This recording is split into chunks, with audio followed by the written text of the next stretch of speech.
dan 4 hal yang menjaminkan banyak rizki, bukan memudahkan rizki. 4 hal mendatangkan rizki kemari.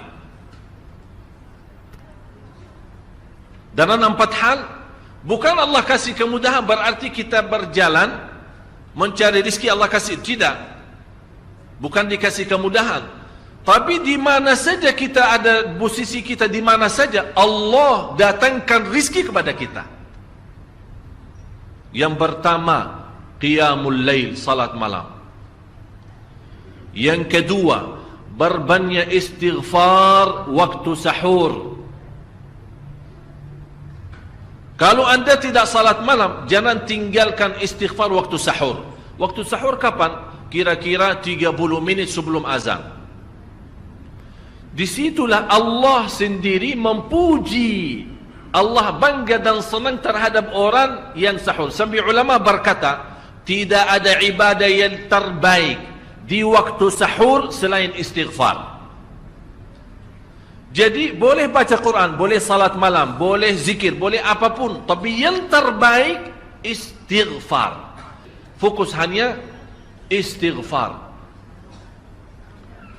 Astaghfirullah wa atubu ilaih, termasuk istighfar Allahumma anta rabbi la ilaha illa ant, yang Bapak Ibu tahu sayyidul istighfar, yang terutama, yang paling luar biasa. Allahumma anta rabbi la ilaha illa anta khalaqtani wa ana abduka wa ana ala ahdika wa wa'dika mastata'at a'udzu bika min syarri ma sana'at abu'u laka bi ni'matika alayya wa abu'u bi dhanbi faghfirli fa innahu la yaghfiru adh-dhunuba. Ya Allah, kalau kita fahami doa ini luar biasa. Oleh karena itu kata Rasulullah, barang siapa yang membaca sayyidul istighfar, kemudian di malam hari dengan keyakinan dia meninggal habis baca istighfar, masuk surga. Masuk surga. Berarti ini salah satu doa yang menjaminkan dengan mudah masuk surga.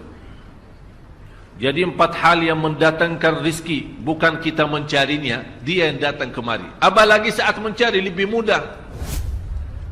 Qiyamul lail, salat malam. Tapi dalam bahasa, mohon maaf Bapak Ibu, dalam bahasa Arab disebut qiyamul lail, bukan salat. Tapi kalau diterjemahkan dalam bahasa kita salat. Tapi kenapa di situ qiyamul lail?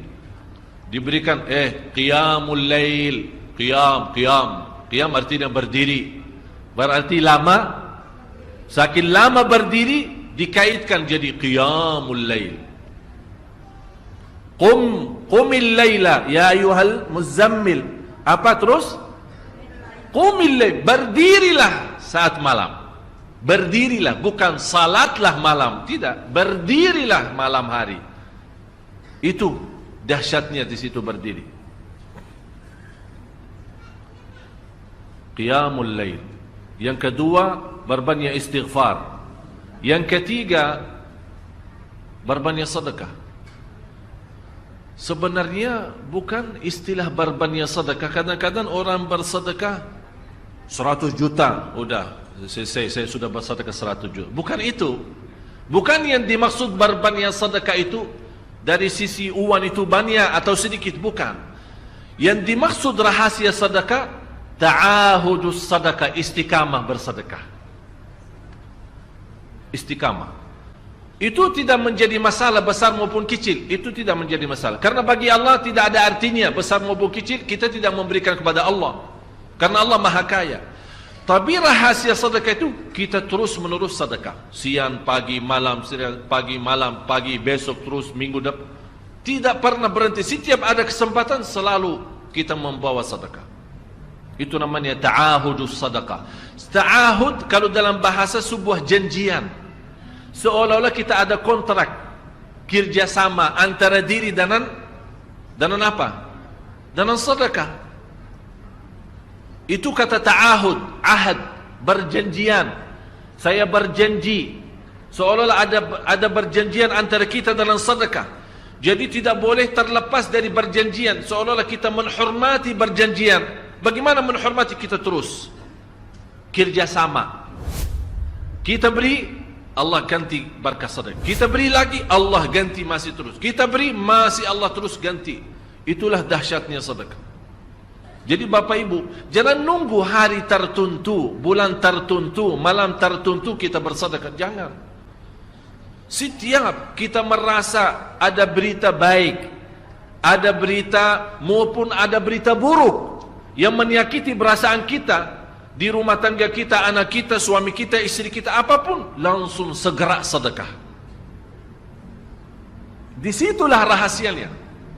Ikatkan seolah-olah kita sudah membuat perjanjian antara diri dan sedekah.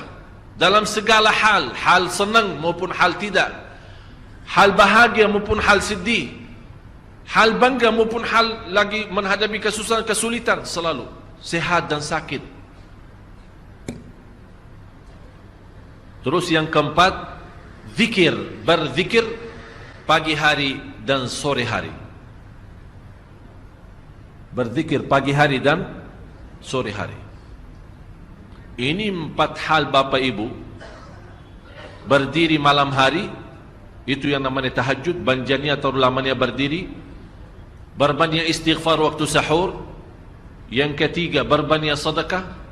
Sudah Bapak Ibu mengerti. Jadi istilah berbanyak sedekah bukan artinya harus banyak dari jumlah hitungannya, tidak. Yang keempat adalah berzikir di pagi hari maupun petang hari. Amman huwa qanitun ana al-laili sajidan wa qa'ima. Sajidan wa qa'ima.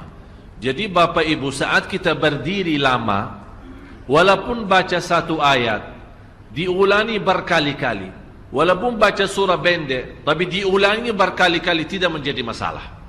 Bapak Ibu hanya hafal qulhu. Qulhu dibaca 3 kali, pahalanya seperti baca Al-Quran 30 juz. Ada seorang salih mengajak kawannya, sudah mendekati subuh, ayo bangun salat malam dan baca sepertiga Al-Quran. Langsung orang itu menjawab, bagaimana saya baca, sebentar lagi mau azan. Bacalah qul huwallahu ahad. Salat malam dan qul huwallahu ahad.